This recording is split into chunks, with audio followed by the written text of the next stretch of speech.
Hello student, আশা করি তোমরা ভালো আছো। গোল্ডেন আই ইনস্টিটিউশন চ্যানেলে তোমাদের সবাইকে স্বাগত। আজ আমি তোমাদের ক্লাস 10-এর বাংলায় বহুরূপী গল্প থেকে ছোট প্রশ্ন উত্তর দিয়েছি। আমার আজকের এই ভিডিওটা যদি ভালো লাগে তাহলে অবশ্যই লাইক শেয়ার করো এবং কোনো নতুন স্টুডেন্ট হলে চ্যানেলটাকে সাবস্ক্রাইব করো। তাহলে চলো পড়ানোতে যাওয়া যাক। ক্লাস 10-এর বাংলায় বহুরূপী গল্প থেকে প্রথম প্রশ্ন। বহুরূপী গল্পটির লেখক কে? সুবোধ ঘোষ। নামটা মনে রাখবে। 2 নম্বর, সুবোধ ঘোষের প্রথম গল্পের নাম অযান্ত্রিক। 3 নম্বর, শুনেছেন হরিদা কি কাণ্ড হয়েছে? কাণ্ডটি কোথায় হয়েছিল? জগদীশ বাবুর বাড়িতে। 4 নম্বর প্রশ্ন, অনেক ধোঁয়া উড়িয়ে নিয়ে এইবার আমাদের কথার জবাব দিলেন। কে জবাব দিলেন? হরিদা। 5 নম্বর, জগদীশ বাবুর বাড়িতে সন্ন্যাসী ছিলেন 7 দিন। এটা মনে রাখবে, 7 দিন ছিলেন সন্ন্যাসী জগদীশ বাবুর বাড়িতে। 6 নম্বর, জগদীশ বাবুর বাড়িতে আগত সন্ন্যাসী থাকতেন। এই খ অপশনটা হবে হিমালয়ের গুহাতে। 7 নম্বর প্রশ্ন, সন্ন্যাসী সারা বছরে শুধু একটি। এই খ অপশনটা হবে হরিতকি খান। 8 নম্বর, অনেকেই মনে করেন সন্ন্যাসীর বয়স। খ অপশন হবে এখানেও 1000 বছরের বেশি। 9 নম্বর, আক্ষেপ করেন হরিদা। কেন আক্ষেপ করেন? এই ঘ অপশনটা হবে সন্ন্যাসীর পায়ের ধুলো নিতে না পারার জন্য। 10 নম্বর, গল্পে সে ভয়ানক দুর্লভ জিনিস বলতে কি বোঝানো হয়েছে? এটা হচ্ছে সন্ন্যাসীর পায়ের ধুলো পাওয়া। 11 নম্বর, একা জগদীশ বাবু ছাড়া আর কাউকে পায়ের ধুলো নিতে দেননি।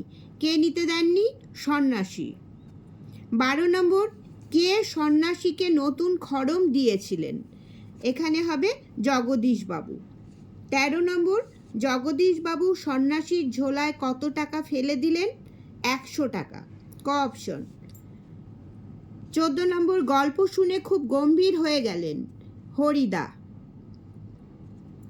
15 নম্বর, এক হাঁড়ি ফুটন্ত জল নামিয়ে দিয়ে হরিদা তার ভাতের হাঁড়িটাকে উনানে চড়ালেন। এটা উনানে কথাটা মনে রাখতে হবে, উনানে চড়ালেন। 16 নম্বর, হরিদার ঘর কথকের 4 জনের সকাল সন্ধ্যার আড্ডার ঘর। 17 নম্বর, হরিদা কোন শ্রেণীর মানুষ? নিম্ন মধ্যবিত্ত। নিম্নবিত্ত। 18 নম্বর, হরিদার ভয়ানক আপত্তি ছিল। এটা এই ক অপশনটাই হবে একঘেয়ে কাজ করতে। 19 নম্বর প্রশ্ন, হরিদা পেশায় ছিলেন বহুরূপী। 20 নম্বর, হরিদা মাঝে মাঝে যেটুকু রোজগার করেন তা বহুরূপী সেজে। এটাই ওনার পেশা। 21 নম্বর, যারা বহুরূপী বেশি হরিদাকে চিনতে পারে না তারা হয় কিছুই দেয় না বা দুটো একটি পয়সা দিয়ে দেয়। কি হয়ে? বিরক্ত হয়ে। 22 নম্বর, পাগল বেশি হরিদার মুখ থেকে লালা ঝরে পড়ছে, চোখ দুটো কটকটে লাল। এটা মনে রাখবে, ঢুলু ঢুলু লিখবে না। এগুলো অনেক সময় মনে হয় যে এটাই কি, মনে রাখতে হবে এই ওয়ার্ডটাকে, কটকটে লাল। 23 নম্বর, পাগল বেশি হরিদার কোমরে জড়ানো একটি ছেঁড়া কম্বল। 24 নম্বর, পাগল বেশি হরিদা গলায় কিসের মালা পরেছিল? টিনের কৌটো দিয়ে মালা তৈরি করে পড়েছিল। 25 নম্বর, খুব হয়েছে হরি, এইবার সরে পড়ো, অন্যদিকে যাও। এই কথা বলেছেন, এটা হবে কাশীনাথ। 26, কাশীনাথ কে ছিল? এটা হচ্ছে বাসের ড্রাইভার ছিল কাশীনাথ। 27 নম্বর, খুব চমৎকার পাগল সেজেছিল। কে সেজেছিল? হরিদা। 28 নম্বর, সেদিন হরিদার রোজগার মন্দ হয়নি। সেদিন হরিদা ছিলেন কিসের বেশে? বাইজির ছদ্মবেশে। এটা এই ওয়ার্ডটা দেখলেই বুঝতে পারতে হবে তোমাকে, কারণ হরিদা তো অনেক কিছু ছদ্মবেশ ধারণ করতো, তার মধ্যে এটা হচ্ছে বহুরূপী স্বাস্থ্য। তার মধ্যে হচ্ছে যেদিন বাইজির ছদ্মবেশে বহুরূপী সেজেছিল সেদিন হরিদার রোজগার মন্দ হয়নি। 29 নম্বর, বাইজি সেজে হরিদার রোজগার হয়েছিল 8 টাকা 10 আনা। 30 নম্বর প্রশ্ন, বাইজি রূপী হরিদার হাতে কি ছিল? ফুল সাজি। 31 নম্বর, স্কুলের মাস্টার এসে সেই নকল পুলিশের কাছে ক্ষমা চান। 32, নকল পুলিশ হরিদা কত টাকা ঘুষ নিয়েছিল? 8 আনা।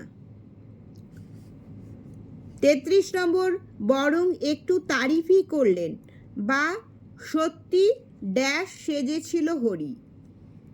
খুব চমৎকার পুলিশ সেজেছিল হরি। 34, তোমরা সেখানে থেকো। সেখানে বলতে কোন স্থানের কথা বলা হয়েছে? জগদীশ বাবুর বাড়ি। 35 নম্বর, কার বাড়িতে খেলা দেখাবার জন্য হরিদা হঠাৎ এত উৎসাহিত হন? জগদীশ বাবুর। 36 নম্বর, পুরো দিনটা বহুরূপীর রূপ ধরে ঘুরে বেরিয়েও 2-3 টাকার বেশি হয় না। এটা মনে রাখবে, 2-3 টাকার বেশি হয় না। 37 নম্বর, এবার মারিত হাতি লুটিত ড্যাশ। এখানে হবে ভান্ডার, কিন্তু আসল এটা হচ্ছে মারিত গন্ডার লুটিত ভান্ডার। যাই হোক, এখানে বসবে হচ্ছে শূন্যস্থানে ভান্ডার। 38 নম্বর প্রশ্ন, জগদীশবাবু ধনী মানুষ হলেও বেশ কৃপণ। 39 নম্বর, জগদীশবাবু খুশি হলেও বকশিস দেবেন 5 আনার বেশি নয়। কৃপণ বলে 5 আনার বেশি বকশিস দেন না খুশি হলেও। 40 নম্বর, বড় চমৎকার আজকের এই সন্ধ্যার চেহারা। 41 নম্বর প্রশ্ন, জগদীশবাবুর বাড়ির বারান্দায় মস্ত বড় একটি আলো জ্বলছে। 42 নম্বর, বারান্দার সিঁড়ির দিকে তাকিয়ে জগদীশবাবুর দুই বিস্মিত চোখ অপলক হয়ে গেল। 43 নম্বর, বিরাগীর হাতে কমণ্ডলু ছাড়া আর কি ছিল না? চিমটে ছিল না। 44 নম্বর, আগত বিরাগীর পরনে ছোট বহরের একটি সাদা থান। বিরাগীর পরনে ছিল তাহলে একটা সাদা থান। 45 নম্বর, মাথায় ফুরফুর করে উঠছে শুকনো সাদা চুল। বিরাগীর মাথায় তাহলে সাদা চুল ছিল। 46 নম্বর, বিরাগীর ঝোলার ভিতরে কোন বই ছিল? এটা খুব ইম্পর্টেন্ট, খুব আসে এটা, গীতা ছিল। 47 নম্বর, গীতা বের করে কি যেন দেখলেন। কে দেখলেন? আগন্তুক। 48 নম্বর, আপনি কি ভগবানের চেয়েও বড়? এ কথা কে কাকে বলেছেন? এটা খুব ইম্পর্টেন্ট প্রশ্ন। বিরাগী বেশধারী হরিদা জগদীশবাবুকে বলেছেন। 49 নম্বর, বিরাগীর মতে জগদীশবাবুর সম্পত্তির পরিমাণ ছিল 11 লক্ষ টাকা। 50 নম্বর, বিরাগী জগদীশবাবুর কাছে কি চেয়েছিলেন? ঠান্ডা জল। 51 নম্বর, পরম সুখ কাকে বলে জানেন?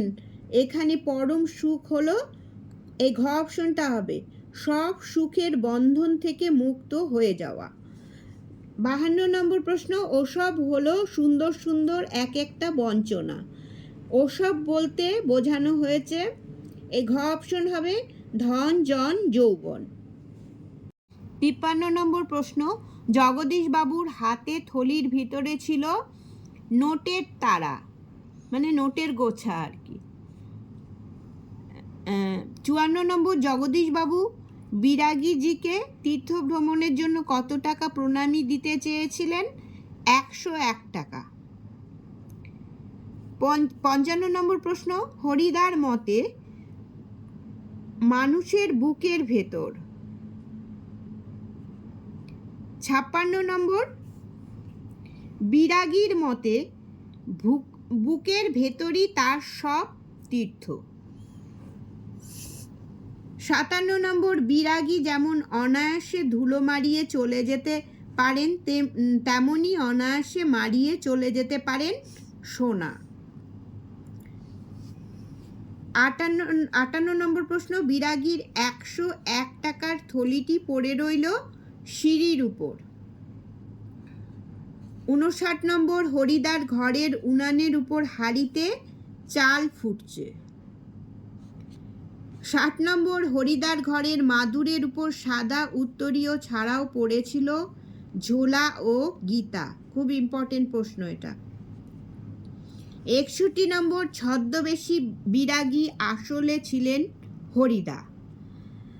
62 নম্বর, তাতে যে আমার ড্যাশ নষ্ট হয়ে যায়, শূন্যস্থান পূরণ, এটা হচ্ছে ঢং, ঢং নষ্ট হয়ে যায়। খুব ইম্পর্টেন্ট লাইন এটা, এটা প্রায় পরীক্ষায় আসে।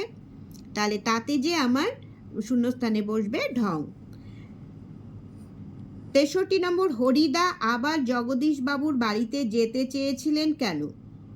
গ অপশনটা হবে বকশিস নেওয়ার জন্য। স্টুডেন্টস, তাহলে আজ এই পর্যন্তই। তোমরা সবাই ভালো থেকো।